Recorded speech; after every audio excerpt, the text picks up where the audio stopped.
Banyak memang faktor pengaruh kebijakan yang menyebabkan misalnya ekonomi kita itu lambat bergeraknya, Pak. Di kita kan nggak ada kejelasan. Nah, itu dia. Sekian banyak kawasan yang dibangun, satu pun nggak ada yang jadi. Berarti pelintung itu yang diuntungkan orang Singapura itulah ya? Kan kalau Pemprov ini mau kaya, itu kan potensi sangat besar. Apa yang kita dapat dari 4 juta hektar nih?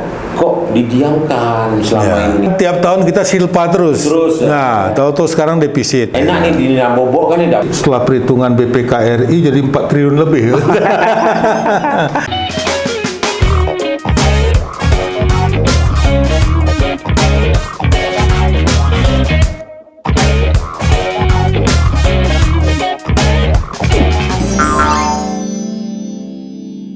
Ya, bagus.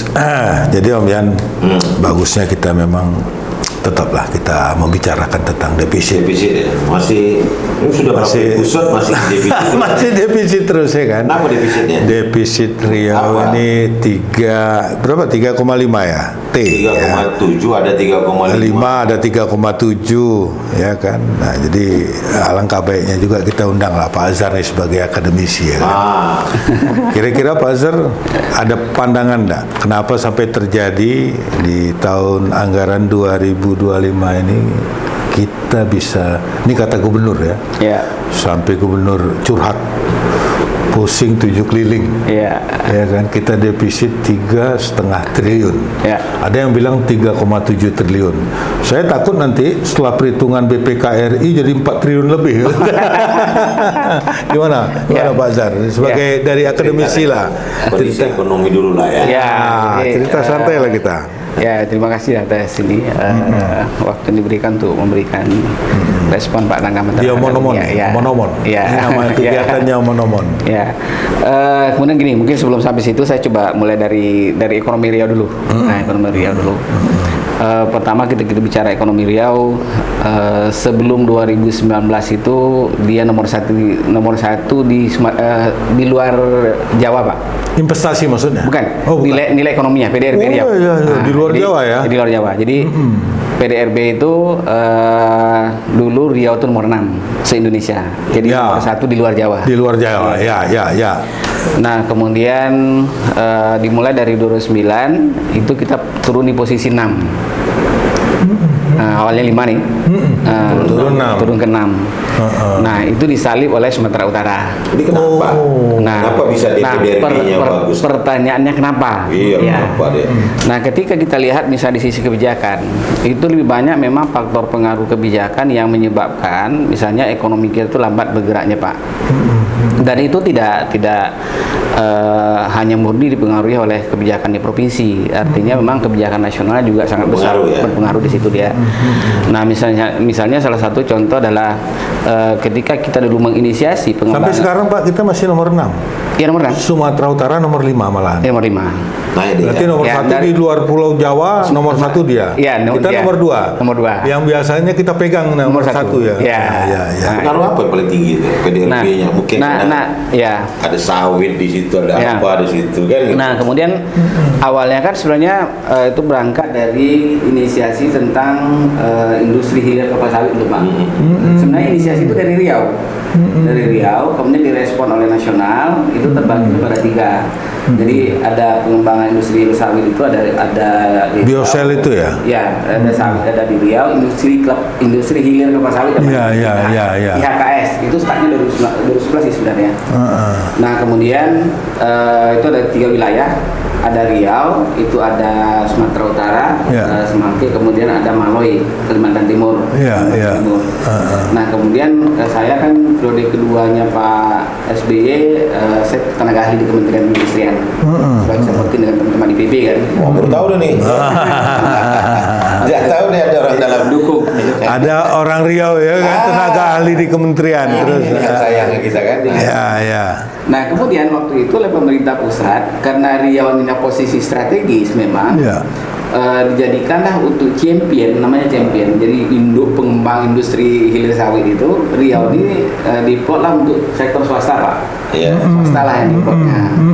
Nah, kemudian ketika swasta dibuatkan di situ, kemudian dia terutama di PMA. Ya, pemodal asing ya. Modal asing, Pak, PMA, nama modal asing. Ya. Nah, kemudian Sumatera Utara itu adalah BUMN. Oh ya. BUMN. Makanya PTP yang banyak ya. PTP-nya. Ya. Nah, kemudian yang Maloi itu BUMD, Pak. Oh, Kalimantan Timur, championnya. Jadi di desanya begitu. Nah, saya waktu itu bilang memang kalau dibuat begini terus nanti Riau tuh dia memang nilainya besar, cuman perputarannya lambat. Apa sebab, Pak? Nah, kenapa lambat? Artinya ketika katakanlah nanti dia industri hilirnya berkembang, kemudian pelaku usahanya. Harusnya kan kalau swasta yang megang kan itu lebih cepat ya. Pelaku usahanya terutama PMA, itu kan nanti yang untung nanti tidak berputar di dalam. Yes. Dia akan lari keluar semua. Ya, keluar semua. Nah, makanya kalau jadi tak berdampak ekonomi kita ya. Berdampak Pak secara makroekonomi, tapi dia untuk mempercepat proses itu tidak besar karena untung lari. Untung lari, betul. Balik ke si pemilik modal. Modalnya dari Malaysia benar-benar ya. Dari Singapura kan ke Singapura dan seterusnya. Misalnya makanya kalau kita lihat dalam kawasan industri Dumai itu Belitung Dumai, dari 12 perusahaan yang ada. Yang lokal itu kan BUMN, Pak. BUMN termasuk diantaranya ada Samatros itu yang swasta. Tapi itu adalah supporting saja karena PLN menyediakan energi dan gas itu bagi perusahaan swasta di dalam tuh. Dan swastanya 88-nya adalah Singapura yang punya. Di Belitung tuh ya? Di Belitung tuh, Pak. Dan itu kan triliunan. Dari 12, Pak? Dari 12. Wow, 8 Singapura. 8 Singapura yang punya. Mungkin 3 Malaysia. Oke, kita kalau cerita itu, potensi apa yang kita dapat sebenarnya untuk meningkatkan pendapatan Riau? Nah, artinya kan kalau bicara kan di situ ada 8 Singapura, ada Wilmar di situ. Iya kan? Artinya kalau kita bicara tentang pola ekonominya begini, kan sebenarnya akan lebih banyak keluarnya nanti dari sisi pendapatan ya. Itu dia.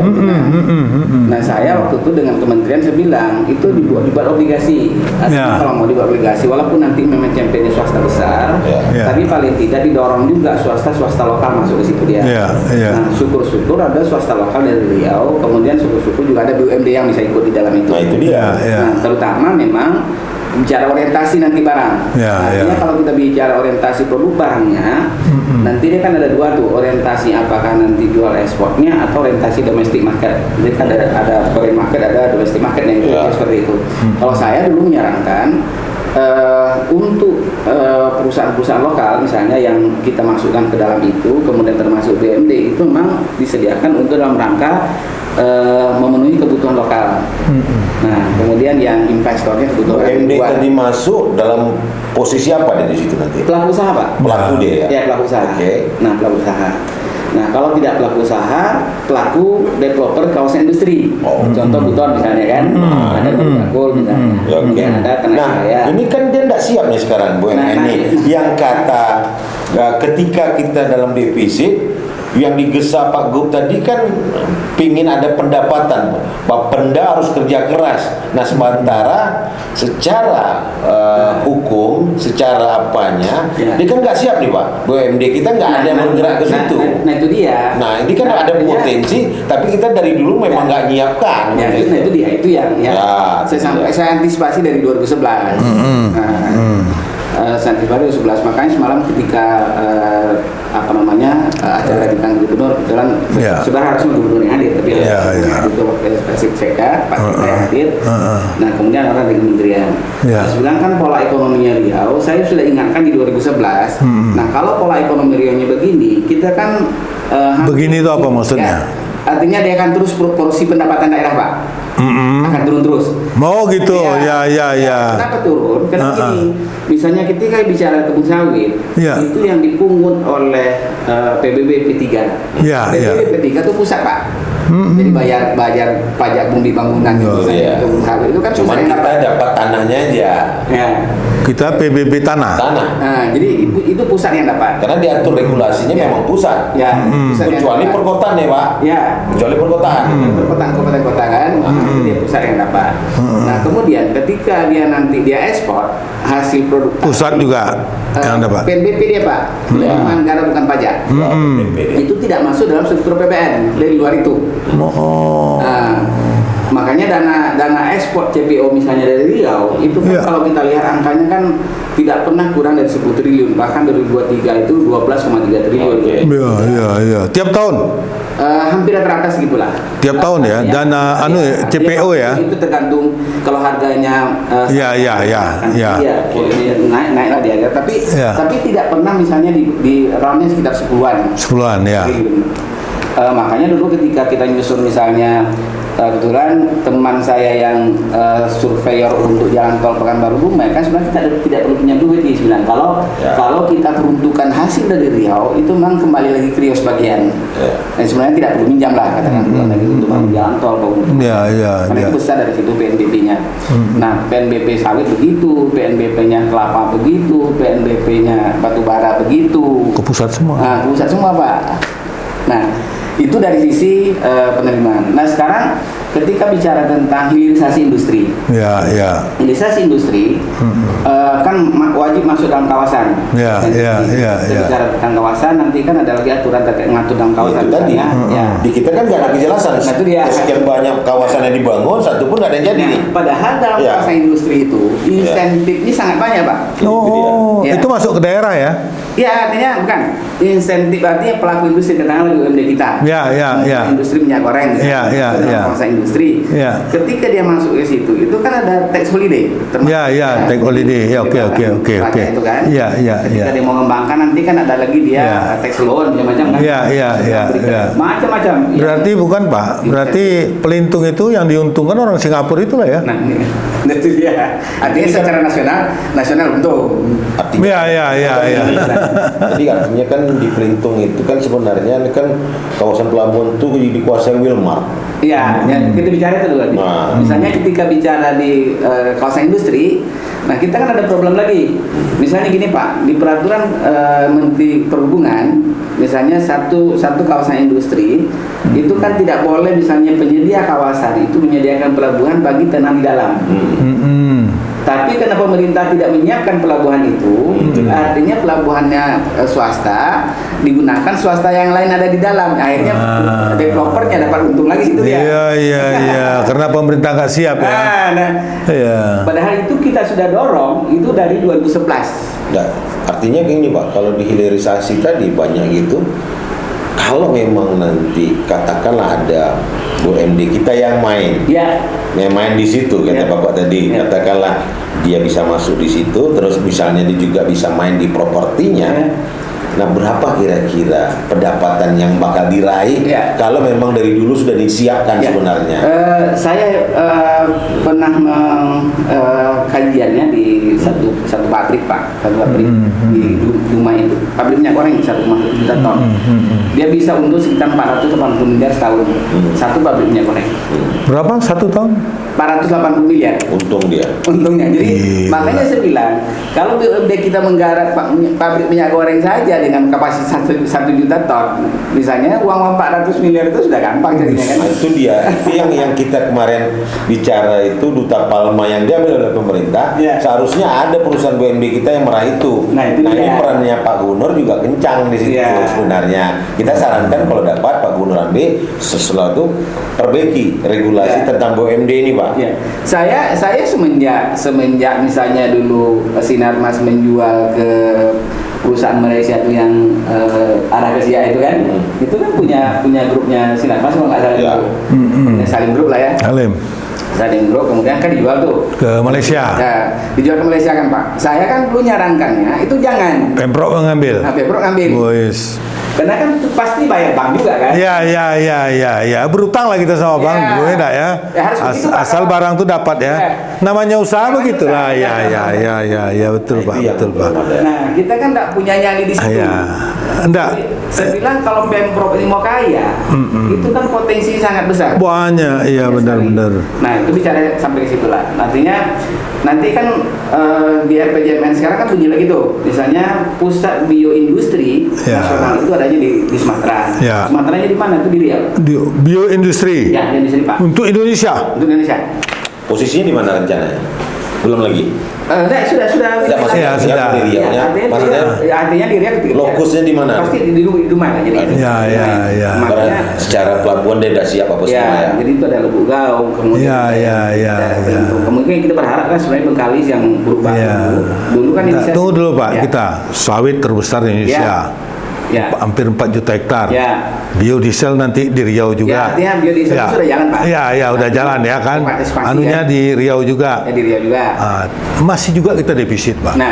Apa yang kita dapat dari 4 juta hektar nih? Itu balik tadi kewenangan. Kewenangan yang bisa diambil oleh provinsi kalau dari kebun itu misalnya dari PKS sedikit aja. Pajak air permukaan. Itu dia. Pernah. PBB. Kejar lah. PBB 1. Pajak bumi. Kalau PBB 3 ke pusat. Jadi gini, saya mau ilustrasikan dulu waktu saya pernah jadi pimpinan di katakanlah Sekda. Itu kan pembangkit yang PLTA Kota Panjang ini selama ini kan air itu ya Sumbar. Nah ketika saya Sekda saya perintahkan Bapendanya untuk ngejar itu. Karena sekian lama dia mulai dibangun tak pernah dapat kita. Sementara mereka ini sebenarnya tahu regulasinya bahwa di mana pembangkit berada di situ yang harus diterimanya. Kalau tahu bertahun-tahun Pak. Nah ini ketika saya pernah jadi Sekda, ini yang saya terobos, ini tidak bisa saya bilang. Nah saya bertanya, makanya kok didiamkan selama ini? Ini kan itu Pak. Jadi kan yang cerita Bapak tadi ada banyak potensial loss untuk pendapatan yang didiamkan. Sebenarnya mereka ini sebenarnya masukan saja untuk Pak Gubernur sebenarnya. Dia harus membenahi birokrasi di bidang perekonomian mulai dari Bapenda, Bapedanya, Biro ekonominya, betul-betul orang yang betul-betul paham. Nah, karena ini nyangkut dengan, ini kan awal kita baru tahu defisit. Selama ini kita kan dalam tantrum ayam kata orang Jawa kan. Enak nih di Nabobok kan dapat Bahkan tiap tahun kita silpa terus. Tahu-tahu sekarang defisit. Bukan Pak, saya satu aja pertanyaan saya sama Bapak Pak. Jadi 4 juta hektar tuh tak ada apa-apanya bagi pemerintah pemerintah provinsi berarti. Artinya kalau bicara dari sisi potensi. Apalagi sekarang Pak katanya dipotong pula lagi kita, dihilangkan DBH sawit. Itu tadi. 80 miliar setiap tahun. Kebijakan bioindustri tadi kan mendorong itu supaya nanti dia ini kan. Nah kemudian ketika saya harus malah ingatkan juga misalnya dengan badan strategis di Kementerian Energi. Sedangkan kita setuju lah dengan bioindustri itu. Tapi kan persoalannya nanti itu nanti daerah semakin kehilangan. Kenapa semakin kehilangan? Kan dia jadi PPN Pak. Nah dia jadi PPN. PPN itu pusat yang belum kan ada berapa. Ini harus didudukkan juga persoalan. Nah saya sudah membayangkan begini. Sudah menghitungkan bahkan 2010 itu rasio antara APBD Riau itu dengan PDRB-nya Riau itu masih di atas 2%. 2% Pak. Maksudnya Pak? Maksudnya gini, APBD Riau saat itu kan di atas 10 triliun. Nah kalau tidak salah itu PDRB kita baru di angka 480 triliun. PDRB-nya Riau. Nah kemudian di 2014 itu dia angka APBD-nya di atas 10 triliun, kemudian dia PDRB-nya sudah 600 sekian, jadi 1,74% lah angkanya itu dia. Jadi 1,47% APBD terhadap PDRB. 2014. 2017 itu berubah lagi jadi 1,47%. Makin kecil. Semakin kecil. Jadi rasio APBD kita terhadap nilai PDRB, PDRB-nya itu tinggal 1,47. Nah, kemudian di 2023 kemarin makin 0,89%. Makin turun. kemudian Padahal nilai PDRB tidak berubah, Pak. tambah besar, Pak. Tambah besar. Di 2000 Kok ini makin kecil? Ya, 2024 Ya. PDRB-nya Riau itu sudah 1.111 triliun. APBD itu berapa? 9 triliun. Makanya 9 sampai 10 triliun. Harusnya Nah, seharusnya PDRB ya idealnya. Idealnya itu adanya korelasi positif antara nilai ekonomi berkembang dengan pendapatan daerah. Nah, Ini enggak misalnya, ya? Misalnya contoh DKI lah. Iya, iya. Iya. DKI dengan APBD 90 triliun dengan PDRB-nya sekitar 3.000 triliun itu 3%, Pak. 3%. di DKI itu kan pendapatannya lebih banyak di Dari daerah. Nah, itu yang kita jelaskan. Makanya. Nah, misalnya kalau kita lihat kenapa Riau yang tadi, misalnya Riau yang tadi ekonominya besar, Ya. tapi yang masuk ke daerahnya kecil. Ya, kecil yang tadi, karena kan ada beberapa persoalan kebijakan kita yang tak support, Pak. Misalnya contoh, ketika kita bicara yang PMA tadi, nah PMA kan dia kantor pusatnya di Jakarta. Nah, kemudian ketika kita mengadakan tender jasa transportasi, Dia di pusat ya. Di pusat lah, Pak. Tentu yang dapat orang-orang sana lah. Tentu yang ikut tender misalnya perusahaan Jakarta, tentu nanti ketika beroperasi di tentu platnya B. Iya, betul, enggak masuk ke kita. Enggak masuk ke kita. Ya. Tentu kalau dia ikut yang misalnya di tendernya di perusahaan kantornya di Medan, tentu dia plat BK yang masuk operasi di Riau. Nah, itu yang saya sampaikan semalam kan sebenarnya kalau beginilah konsep kita terus, artinya kan sebenarnya perusahaannya disubsidi oleh masyarakat. Iya, benar-benar. Masyarakat, karena kan jalan-jalan hancur, yang jalan-jalan dibangun oleh APBD provinsi, kota. Orang ini yang gunakan. Duitnya masuk ke daerah lain. Astaga. Nah, makanya kan mestinya kalau kita mau korelasikan antara nilai ekonomi yang beredar tadi harus diikuti dengan turunan teknis di bawahnya. Yes. Nah, kita kan berharap Pemprov itu punya kebijakan, misalnya katakan kita sebenarnya sudah buatkan dulu, Pak, waktu Pak Sekda Pak Yan kan sudah diinisiasi untuk mengundang seluruh perusahaan untuk membuat regulasinya bahwa tolong buat di perusahaannya nanti kalau Anda mengadakan tender jasa transportasi misalnya mewajibkan NPWP lokal. Tidak perlu razia, Pak. Misalnya tidak perlu razia kendaraan karena kan sudah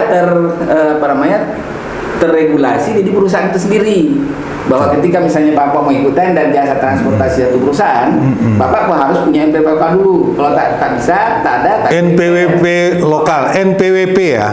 Sama dengan kita pakai. Bukan plat nomor ya, NPWP. Otomatis nanti, Pak. Oh ya. Otomatis dia kan? Dia nggak berani juga. Dia pakai NPWP-nya kan NPWP sini. Nah, mestinya kan itu bisa, Pak? Itu bisa. Nah, mestinya kan itulah yang paling tidak memberikan kontribusi langsung. Tapi itu maksudnya perusahaan ya yang membuat syaratnya ya? Ya, perusahaan, Pak. Kita hanya minta ya. Membuat aturan itu. Tapi satu lagi, Pak. Apakah kita sumber daya kita ada, Pak? Takut kita punya NPWP, orang butuh 1.000 truk, Pak. Yang ada cuma sama kita 200 truk. Apa dari luar? Kan dari luar bisa diambil. Di sini, Pak. Apanya? Tidak apa-apa perusahaannya dari luar yang ikut tender. Ya nggak apa-apa misalnya perusahaan Jakarta dia mau ikut tender. Saya kan, yang nyatanya juga kalau di tender bangun jalan kan perusahaannya dari mana-mana kan. Bisa dari BUMN. Yang penting dia pakai plat BM. Yang penting dia pakai plat BM. Nah, karena kalau tidak dia beroperasi dia justru menghancurkan jalan ya. Tapi dia diperbaiki melalui APBD kita. Yang bayar pajaknya kan kecil-kecil yang tidak merusak jalan itu kan. Kita nggak dapat apa-apa dari dia. Nah, itu yang saya katakan adalah masyarakat dia mensubsidi perusahaan secara tidak langsung. Nah, itu kan logika. Saya walaupun dibantah, hubungkan misalnya kan, Anda boleh hubungkan. Nah, itu kan salah satu sumber sebenarnya yang bisa dikejar. Tapi yang itu dari sisi jasanya, Pak. Tapi dari sisi PDRB produktifnya tadi kan ikut bermain di usaha BUMD kita misalnya. Nah, kita kan kalau paling tidak dari BUMD yang ada secara relatif kan banyak sebenarnya yang bisa dimunculkan. Saya dulu termasuk yang menyampaikan begini misalnya. ketika BRK dulu membuat kantor Menara BRK itu, paling tidak BUMD yang lain ikut berkontribusi terhadap penyediaan jasa di situ Pak, misalnya penyediaan semen, batu bata, pasir, bisa BUMD yang lain. Kan pemenang tendernya waskita nih kalau nggak salah. Nah mestinya kan kita ada di situ gitu. Jadi jangan potensi APBD kita, pendapatan misalnya BUMD kita justru ke lari tempat lain karena kita tidak ada sinergitas antara BUMD. Nah mestinya kan supaya mutar di situ. Malah barang-barangnya masuk dari Jakarta, dari mana ya. Nah artinya kalau barang dari mana bisa saja karena kita nggak punya misalnya kan. Tapi pelakunya ikut usaha kita di situ Pak. Terlibat terlibat di proses pembangunan itu. Nah terlibat. Nah sekarang kan tidak terlibat, dia loss. Nah ini kan menjadi persoalan juga misalnya. Jadi itu yang menyebabkan tadi perlambatan ekonominya Riau. Jadi nilainya besar tapi lambat. PDRB tinggi. Tapi pemasukan sama kita kecil. Percepatan lambat karena uang tadi banyak keluar. Jadi gini, waktu itu saya pernah ketika jadi saya sekda, saya pernah ketemu diskusi dengan Kakan Wil Bea Cukai Riau. Dia cerita sama saya, Pak, kami mau bantu Bapak. Apa itu saya bilang? Nah sekarang kan banyak di perusahaan-perusahaan sawit ini bermarkas di Medan. Padahal anunya terbesar di sini. Kenapa dia tidak buka kantor di sini Pak? Dipaksa ya. Oh iya. Dan itu saya coba. Ternyata kan ini tidak jalan. Padahal saya sudah bawa staf yang dia nanti akan memahami cerita ini. Ya termasuk lah Pak, PAR juga Pak. Ya terserah lah. Ya kan, PAR juga kan Pak. Harusnya kan kantor pusatnya di sini kan, orang anunya di sini. Ya tapi itulah dia kenyataannya. Nah Bea Cukai kenapa? Nah ketika dia buka cabang di sini bisa aja kita wajibkan dia buka LC di misalnya di Bank Riau. Bank Riau kan semakin kuat secara apa-apa, likuiditas keuangannya kan lebih bagus dia lebih leluasa menyalurkan kredit dia dan akan memberikan keuntungan lebih besar dan meningkatkan juga pendapatan yang makin lama juga tadi ada khawatir Pak Bunur, ternyata meningkat pendapatan kan gitu. Yang kita anehnya kan di Bank Riau itu selalu terjadi yang mau disampaikan adalah keuntungan perusahaan 500 miliar, cuman kredit macetnya juga kan gitu. Ini ada perusahaan. Nah ini kan ada baru ini ada potensi di situ ya. Baru ini Bapak berani ngomong kredit macetnya hampir sama-sama untung ya. Bukan. Saya waktu itu akumulasinya ya. Soalnya waktu itu saya pernah bicara ketika saya di situ, saya pernah bicara ini gimana cara kalian menyelesaikan persoalan ini. Karena percuma aja kalau kalian sampaikan ke publish bahwa keuntungan segini tapi kredit macet tidak pernah diumumkan. Juga ini ada persoalan apa? Nah ini bisa-bisa juga jadi bom waktu kalau ini misalnya ada saya tidak mau ngomong ada pegawai bukan kita sebenarnya instansi luar Pemprov yang pinjam tapi susah nagih ini Pak. Nah ini juga harus debt collector maunya turun. Ini siapa yang mau menagih? Tunggu dulu. Nah kalau Bapak lihat seberapa besar sebenarnya potensi yang bisa kita dapat di luar yang katakan secara regulasi itu sudah menjadi ranahnya Jakarta lah, tanda kutip ranahnya Jakarta. Yang Bapak bilang tadi sebenarnya kita masih bisa main di dalam ada berapa potensi sebenarnya. Berapa besar potensi kita? Banyak duit di situ tuh Yang tadi Bapak bilang bisa ada sekitar ratusan 50 sekian miliar. Mungkin bisa 500. Itu terlibat di situ. Kita ada berapa unit Pak? Di Riau 140 mungkin PKS ya. Makanya satu unit aja bisa untung 500 miliar. Artinya kan kalau kita bicara potensi yang ada tadi kan sebenarnya sangat besar. Sekarang kan nyali kita nih. Nyali Ini daerah, bukan, ini baru dari sawit aja Pak ya? Baru itu dari minyak goreng baru Pak. Baru minyak goreng ya? Belum PKS-nya. Belum PKS-nya. Nah, itu tadi. Ya, enggak, belum batu bara Pak. Belum. Belum itu- lagi minyak bumi. Itu Iya. Pak, itu ketika kita masuk ke areal mereka, Iya. kita ada potensi pendapatan di situ. Iya. Nah, bagaimana dengan duta palma yang diambil Jakarta tadi tanda kutip lagi? Nah, Kalau mesti. kita misalnya katakan berapa ribu kemarin yang diambil Jakarta? 42. Hah? 42. 42 ribu. 42.000. 42 ribu. Duta Palma, 42. Nah, kita dari 42 ribu tuh kita minta lah. 10.000 aja lah. Nah, 10 ribu. Coba. 10 ribu kan kita bisa lagi buat. 10.000 itu sudah 2 PKS Pak. Nah, makanya saya bilang. Bayangkan. Nah, ini kan sumber-sumber pendapatan. Nah, ini kan misal asisten 2 juga ikut bergerak memberikan start katakanlah menurut saya kepada Gubernur. Kalau ekonominya, Anda semua orang ini kan dia piawai nggak paham nggak tentang cerita ekonomi. Nah, ini yang kadang-kadang kita juga keteteran Pak. Saya juga waktu itu ngomong sama Kak Kanwil, saya udah ngomong kepala biro ekonomi sama asisten 2. Kalian paham nggak nih yang saya inginkan ini? Nah, ketika saya tanya lagi seminggu lagi, Pak sedang kami bicarakan. Nah, bicarakan sama siapa? Saya bilang, nah ini yang kadang-kadang saya juga nanti kasihan dengan Pak Gubernur. Karena ada banyak kita lihat program-program yang pingin dia capai Pak SK, termasuk juga mimpi-mimpi dia memerangi kemiskinan, ya kan memerangi pengangguran. Sebenarnya tidak memerangi pengangguran gimana memeranginya, tapi menurunkan angka pencipta lapangan Tapi kerja. paling tidak dengan pembukaan lapangan usaha Itu Pak. dia. Usaha-usaha tadi itu kan menyerap semua. Itu dia. Nah, terus ada kawasan industri ini harus digesa jadi apakah Pekanbaru, apakah Siak, yang mana satu? Jadi, nah itu yang saya jelaskan semalam. Bilang Bayangkan dia cari duit di sini, nyedot minyaknya di sini Pak. Kantor pusatnya Jakarta, yang nikmati Pemda DKI Pak, ya kan? Pitching mata pun kita bisa ngambil 10% dari situ. ya, apakah dengan e-katalog itu kualitas belanja kita semakin baik? 450 yang disahkan terjadi defisit yang harus dibuang. 450 nih, itu 2005. Ternyata muncul lagi. Yang satu pusing 7 keliling gini-gini, yang satu santai saja. Bisa kita salahkan nih 2 nih. Satu eksekutif, satu DPR. Makanya wakil santai aja ya. Oke.